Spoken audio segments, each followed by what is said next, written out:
Sporter. Nah, gimana nih kabarnya? Semoga dimanapun bola Sporter berada selalu sehat ya pastinya.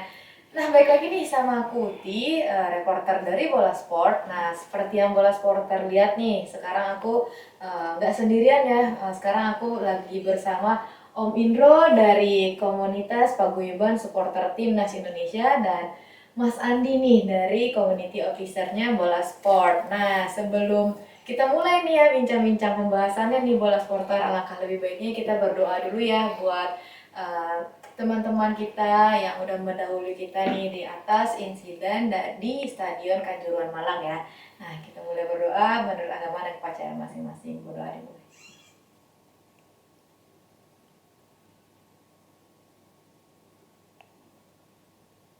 Doa selesai. Nah, Bola Sporter, nah yang sempat aku singgung barusan ya, kita bakal bahas nih atau mengevaluasi bareng-bareng gimana sih kejadian atau insiden yang ada di di Stadion Kanjuruhan Malang tersebut. Nah, makanya itu sekarang aku udah menghadirkan nih Om Indro dan Mas Andi sebagai narasumber kita pada hari ini. Nah, sebelumnya aku pengen nanya dulu nih buat Om Indro. Om boleh kita perkenalan dulu nih paguyuban supporter Timnas Indonesia itu seperti apa biar Bola Supporter juga tahu nih. Oke, paguyuban supporter Timnas ini berdiri tahun 2016. Ketika itu kita ingin berusaha mendapatkan tiket pertandingan Piala AFF, gitu ya. Dan itu ternyata penjualan tiket itu kacau banget. Ketika itu di Gambir gitu ya, penjualannya offline.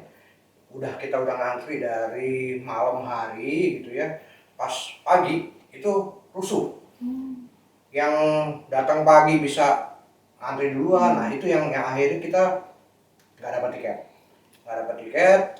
Setelah itu kita melakukan deklarasi di gedung Ansor karena sebagian teman-teman ini berasal dari Ansor ya, GP Ansor, Gerakan Pemuda Ansor. Lah kita konferensi pers di situ. Lalu kita melihat harus dibentuk wadah untuk supporter Timnas Indonesia. Nah itulah kita membentuk situ dan deklarasi dan apa tujuannya? Bahwa tujuannya kita memperjuangkan hak dan juga supporter ini bisa menonton dengan rasa aman dan nyaman dalam setiap pertandingan. Betul. Gak cuma di timnas tapi di klub-klub gitu, dan oleh sebab itu perjuangan kita melalui dibentuknya payung hukum untuk supporter. Kita berjuang ketemu Komisi 10, ketemu Kemenpora, ketemu PSSI gitu ya. Kita ketemu dan akhirnya sekarang sudah ada payung hukum di Undang-Undang Olahraga Nasional itu, masuklah pasal mengenai supporter. Itu sih awalnya terbentuknya seperti itu. Nah, seperti itu tuh Bola Supporter. Nah, kalau kita ngomongin supporter, nah aku pengen nanya nih ke Om Indro juga. Gimana sih Mas, Om, kan ini banyak banget nih kronologi versi cerita terkait Stadion Kanjuruhan di Malang ya, seperti Bola Supporter juga tahu nih, banyak banget nih versi yang beredar.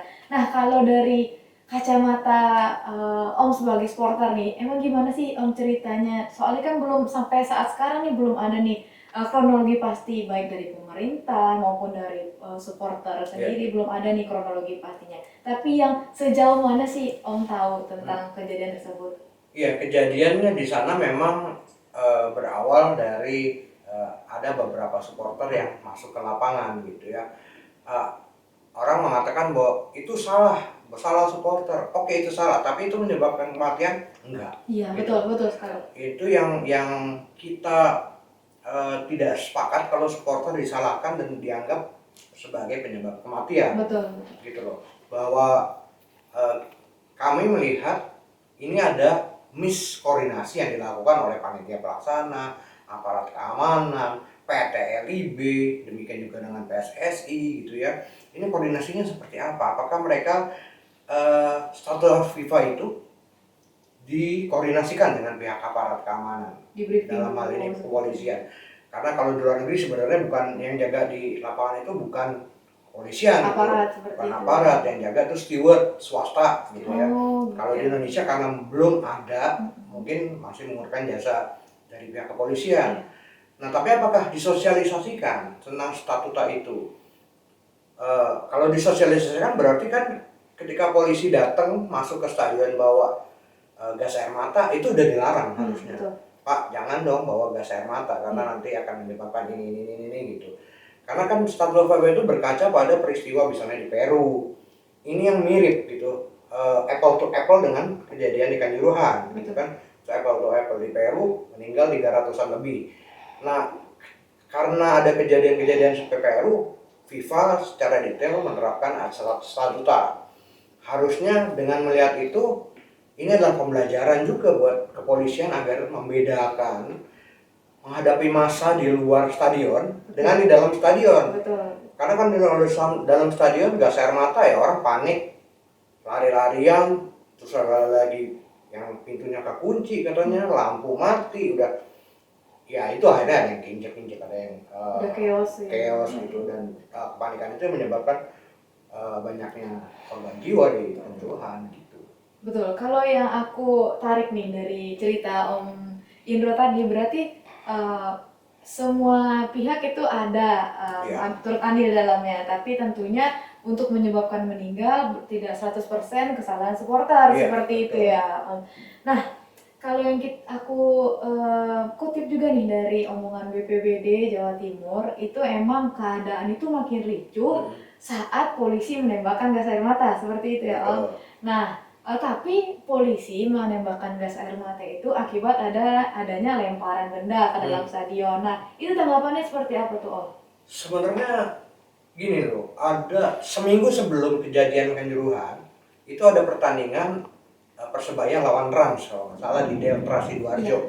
Dan kejadiannya sama, itu kan di Deltras Persebaya sebagai tuan rumah ya.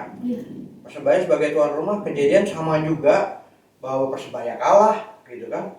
Persebaya kalah dan beberapa penonton masuk ke lapangan, masuk ke lapangan. Tapi di situ kepolisian ini tidak melakukan tindak kekerasan apapun, membiarkan. Emang banyak yang hancur gitu ya, banyak yang dirusak gitu. Tapi kan gak ada nyawa yang jatuh, gak ada nyawa yang melayang gitu.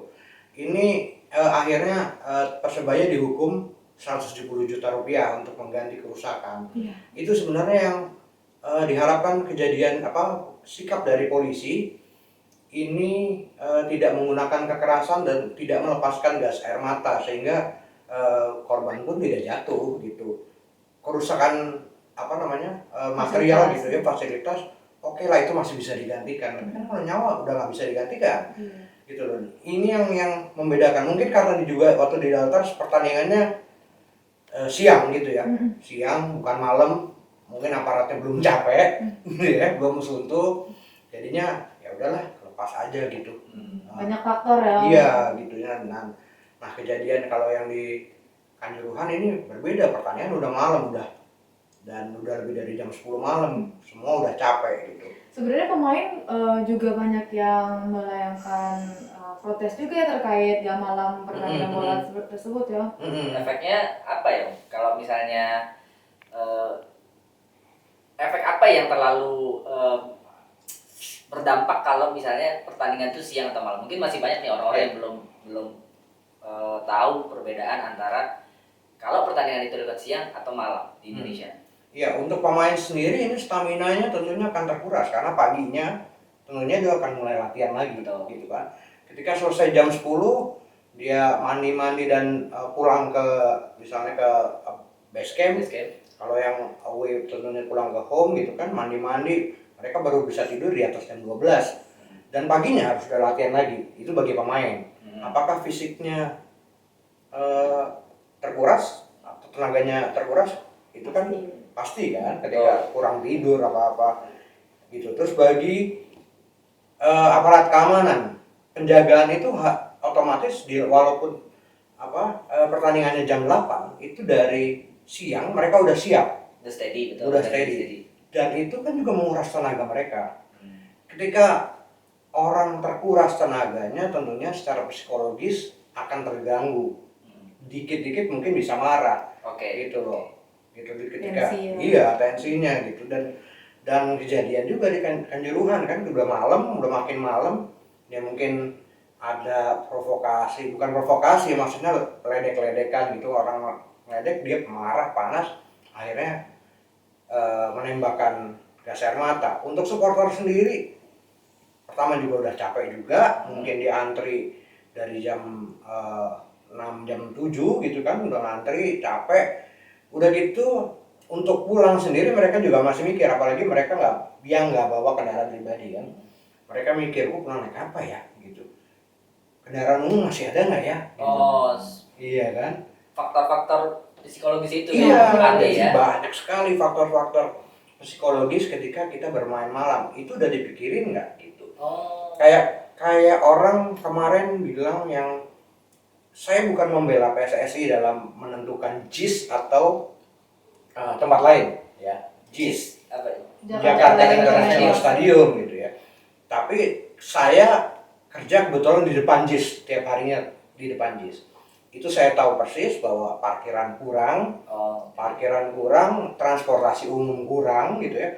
Dengan kapasitas stadion yang 80.000 gitu, parkiran cuma 800, terus transportasi umum nggak ada gitu ya. Teman-teman saya kalau udah jam 6 udah panik tuh, pulang, gua nggak ada busway lagi nih, kayak gitu. Nah, apakah ketika dilakukan di stadion itu, mungkin stadionnya mewah ya, tapi kan fasilitas di luarnya itu yang tidak memungkinkan. Fasilitas pendukungnya harus gitu. dia mensupport juga ya. Iya, jelas. Support kapasitas venue tersebut kan. Betul. Benar. Itu make sense sih. Itu juga ya bahwasanya, tapi yang menarik tadi juga Om Indra udah sempat mention ya, bahwasanya ketika supporter itu mungkin merasa marah, mereka harus masuk ke stadion, gitu kan. Kita kan juga tidak bisa menyalahkan bahwasanya gara-gara mereka masuk stadion terus hilang nyawa. Tapi memang harusnya masuk ke lapangan ya. Ya harusnya seperti apa ya ketika ya oke lah, dalam sebuah derby ada gengsi. Iya. Kalah menang biasa. Tapi memang mungkin ada edukasi apa yang harus kita berikan sehingga ya udah, menang kalah itu biasa gitu.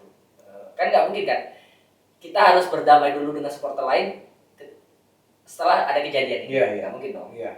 Gitu. Nah, kira-kira itu gimana ya supaya kita juga teman-teman supporter yang lain juga boleh kita mendukung satu klub, kita mencintai klub daerah kita, tapi supaya jangan lupa diri. Iya. Satu lagi sih Om yang menarik, tadi Om Indro juga sempat mention bahwasanya jam pertandingan itu kan sempat diributkan tuh. Nah, pihak panitia pelaksana atau siapa ya katanya udah sempat minta izin ya, tapi nggak dikasih. Iya, Nah, itu seperti apa tanggapannya? Iya, pertama mungkin masalah rivalitas. Sepak bola tidak akan menarik tanpa rivalitas, pastinya kan. Betul. Bumbu lah gitu. Iya. Cuma bagaimana kita menjawab rivalitas tersebut ini, jangan sampai menggunakan kekerasan. Edukasi harus terus dilakukan. Makanya PSTI selalu memperjuangkan masalah payung hukum untuk supporter gitu ya. Payung hukum ini kenapa harus dibuat? Pertama, agar edukasi itu bisa dilakukan hingga ke akar rumput. Kalau cuma pimpinan-pimpinan dari komunitas, di podcast saya pribadi pun saya udah ngundang tuh Mas Deki sama Kang Heru dari Persija dan Persib, duduk berdua ngobrol santai, kita nggak berantem apa. Itu di pimpinan komunitas. Tapi di akar rumput tentu bisa, ya kan? Nah itu butuh edukasi. Ke akar rumput komunitas nggak bisa mencapai itu karena ada banyak kekurangan. Dan sumber dana gitu, sumber daya itu kan pasti kekurangan. Jadi harus melibatkan seluruh stakeholder.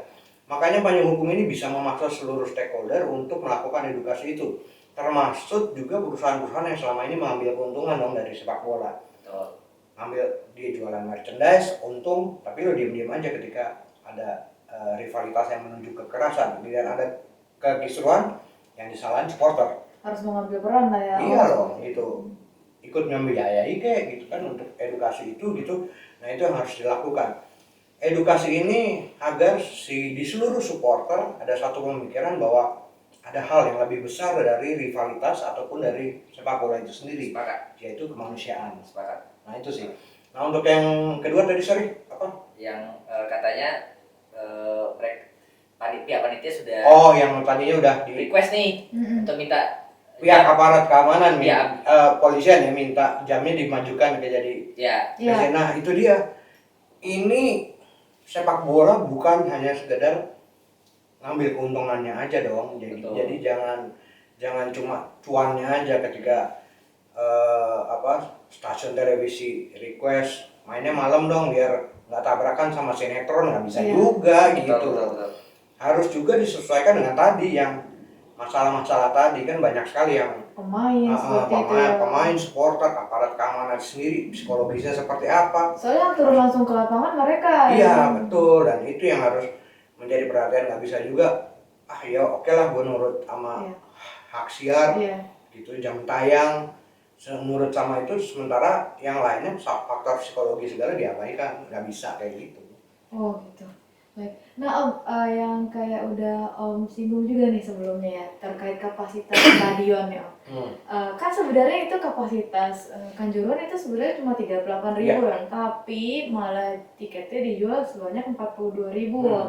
Nah makanya banyak banget korban di sana waktu itu termasuk anak-anak, perempuan, balita seperti itu Om. Nah tanggapan Om dari kacamata seorang supporter gimana tuh? Nah itu dia, jangan cuma mikirin cuan lah, Iya. panitia pelaksana gitu, jangan cuma mikirin keuntungan, tapi nggak mikirin bagaimana kondisi di dalam stadion.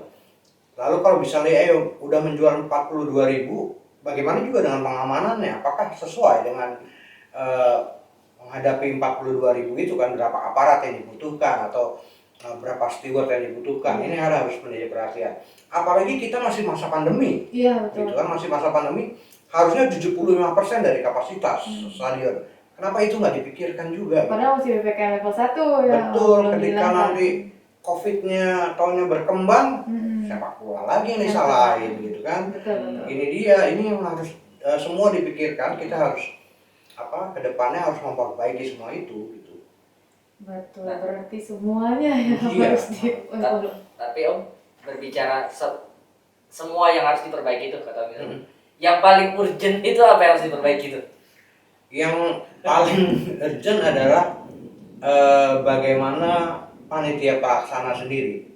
Panitia pelaksana ini bagaimana mempersiapkan sebuah pertandingan, keluarkan kita harus membuat SOP dari pertandingan itu seperti apa gitu ya, yang tegas aja gitu. Kalau kita nurutin statuta FIFA ya udah, kita turutin statuta FIFA gitu kan. Karena emang sebenarnya di dalam lapangan itu yang berlaku ya aturan FIFA, bukan hukum dari negara itu sendiri gitu. Jadi dalam stadion itu harus ada penyesuaian. Nah itu yang harus dibenahi terlebih dahulu. Lalu juga pendidikan supporter tadi, edukasi supporter, edukasi juga kepada panitia pelaksana, edukasi terhadap aparat keamanan, itu yang harus dilakukan urgent ke depannya. Dan saya yakin seharusnya nanti setelah rekomendasi dari TGIPF keluar, ini kan harus ada ketegasan juga ya. Siapa yang bersalah, tingkatannya seperti apa, hukumannya, ini harus jelas semua gitu. Rekomendasi dari TGIPF seperti apa, kita harapkan ini sesuai dengan fakta yang terjadi di lapangan. Tapi berbicara itu, sanksi kepada Arema tuh sudah keluar. Dan ada yang mengatakan katanya itu terlalu berlebihan. pro kontra lah. Kontra lah. Tapi menurut tanggapan Om Idrus sendiri sebenarnya seperti apa sih? Karena juga ya, tim gabungan pencari fakta juga baru dibentuk. Iya. Gitu. Jadi, sebenarnya tapi kenapa udah ada sanksi ke Arema? Iya, kalau ini sih kita melihat bahwa PSSI ingin lepas tangan. Maksudnya ingin menyalahkan satu pihak saja gitu. Sementara kan yang tanggung jawab tuh dari panitia pelaksana, di atasnya ada PT LIB, Liga Indonesia gitu ya. Terus di atas PT LIB PSSI. Apakah PSSI tetap tanggung jawab? Tanggung jawab dong gitu kan. Apalagi statuta FIFA ya nurutnya langsung ke PSSI kan. Iya. Bukan langsung ke panitia pelaksana, nggak bisa gitu kan. PSSI yang harus melakukan sosialisasi, melakukan koordinasi, itu PSSI. Jadi jangan sampai PSSI ini lepas tangan dengan hukuman-hukuman tadi harusnya memang disesuaikan dengan misalnya rekomendasi apa yang terjadi atau apa yang dilakukan oleh TGIPF gitu. Dengan rekomendasi itu, nah bisa tuh diterapkan hukuman sesuai dengan fakta-fakta yang ada. Misalnya kalau Arema salah ya salah, tapi hukumannya nanti disesuaikan berat tidaknya dengan besarnya tanggung jawab di kejadian ini gitu. Tapi kalau dari Komdis PSSI sendiri, kenapa mengeluarkan pendapat kenapa sih emang cuma segitu doang nih sanksinya? Karena ini kan Om, karena katanya tidak mau mematikan klub Arema. Nah seperti itu. Nah kalau menurut tanggapan Om gimana tuh kayak gitu? Ya tapi kan sanksi itu bentuk hukuman, Iya. udah ibaratnya udah pernyataan bersalah gitu. Jangan sampai sanksi ini digunakan untuk lepas tangannya PSSI gitu. Jadi menyerahkan semuanya kesalahan kepada Arema. Gitu. Nggak juga gitu, nggak boleh gitu juga karena masih banyak tadi yang saya bilang kan yang mesti bertanggung jawab, mesti urut nih. Siapa sih yang bertanggung jawab di sini? Siapa sih yang bertanggung jawab di sini? Siapa sih yang bertanggung jawab di sini? Nah itu nanti hukumannya disesuaikan dengan beratnya kesalahan. Oke, Om. Terakhir sih Om, apa sih Om pesan buat supporter baik di timnas Indonesia maupun di klub-klub yang ada di Indonesia yang pastinya kita berharap ini jadi yang terakhir ya Om kejadian. Betul. Udah ini kejadian pertama yang gede langsung bikin Indonesia di nomor 2 ya Om sekarang kalau nggak salah. Iya betul ya Mas. Tragedi ini Tragedi menjadi ini.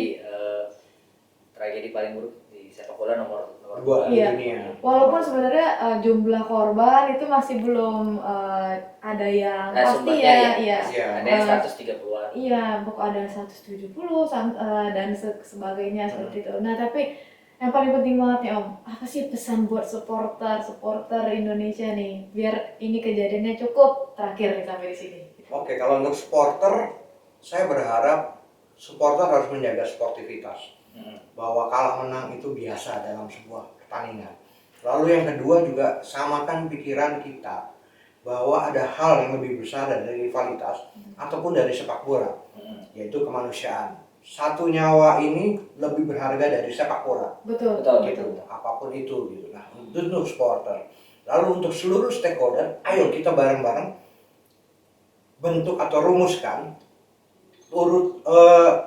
turunan dari undang-undang keolahragaan agar kita bisa melakukan perbaikan secara masif, secara menyeluruh di sepak bola Indonesia. Ini mulai dari supporter, mulai dari pengawas lapangan, pengawas kerja, nah itu kinerjanya dan misalnya dari tiketing, dari renovasi seperti yang Pak Jokowi bilang kan harus di beberapa stadion tuh mesti direnovasi kan sesuai dengan standar FIFA. Nah ini kita bersama-sama, kita udah nggak bisa lagi bekerja masing-masing, kita harus kerjasama untuk membangun sepak bola Indonesia melalui undang-undang olahraga nasional termasuk untuk supporter. Jadi kedepannya orang itu tidak khawatir lagi harus datang ke stadion, tidak takut lagi, tidak ada rasa trauma. Betul, kita nggak ada rasa takut karena ada jaminan dan keamanan, kenyamanan dan keamanan dalam menyaksikan sebuah pertandingan. Harus menjadi safe place seperti itu. Nah gitu tuh bola supporter. Yang pastinya kita berharap ya sekali lagi ini menjadi kejadian terakhir nih di Indonesia. Yang pastinya emang boleh kecintaan terhadap sesuatu itu bebas ya Om ya Mas. Tapi menang kalah itu biasa bola supporter. Toh besoknya kehidupan kita juga berlanjut kembali dan kita beraktivitas normal kembali juga kan. Nah sebelum aku menutup nih sesi bincang-bincang kita hari ini, aku pengen mengutip sedikit nih perkataan dari pelatih Persib yaitu Luis Milla. Nah Luis Milla bilang ya, setiap pemain, setiap klub itu nggak ada yang mau kalah bola supporter, pasti mereka menampilkan penampilan terbaik nih di setiap pertandingan. Tapi semua juga harus paham nanti hasil akhirnya itu ada 3, yaitu menang, kalah, dan seri. Dan 3-tiganya itu harus diterima dengan lapang dada dan legowo nih dari semua pihak, baik dari supporter, panitia pelaksana dan lain-lain. Nah seperti itu. Semoga nanti ini jadi pembelajaran ya buat kita di Indonesia, dan yang pastinya semoga sekali lagi ini untuk jadi yang terakhir nih buat kejadian ya Om dan Mas. Nah, oke deh Bola Sporter, semoga hasil bincang-bincang kita tadi bermanfaat ya bagi Bola Sporter, bisa diambil nih hikmah-hikmahnya dan diterapkan di kehidupan masing-masing ya Bola Sporter. Nah, aku mau minta makasih dulu nih sama Om Indro dan Mas Andi yang Makasih, Om. udah Terima kasih. bersedia meluangkan Makasih. waktunya nih buat berbagi informasi sama Ya. Bola Sporter. Oke deh, segitu dulu nih informasi yang bisa aku bagikan ya hari ini Bola Sporter. Makasih udah nonton video ini. Jangan lupa like, komen, dan subscribe. Kalau udah di like, di komen, di subscribe, jangan lupa tuh pencet tombol loncengnya biar kalian gak ketinggalan informasi dan video menarik lainnya dari kita. Oke, sebelum aku tutup nih videonya, sekali lagi kami dari redaksi Bola Sport ingin mengucapkan belasungkawa yang sedalam-dalamnya untuk para korban, dan semoga para korban diterima di sisi Tuhan ya. Oke, segitu dulu nih. Sekali lagi makasih udah nonton video ini. I'm signing out. See you in the next video. Bye. Salam sehat ya Bola Sporter. Terima kasih sudah menonton. Jangan lupa like, komen, subscribe, dan share konten Bola Sport.com.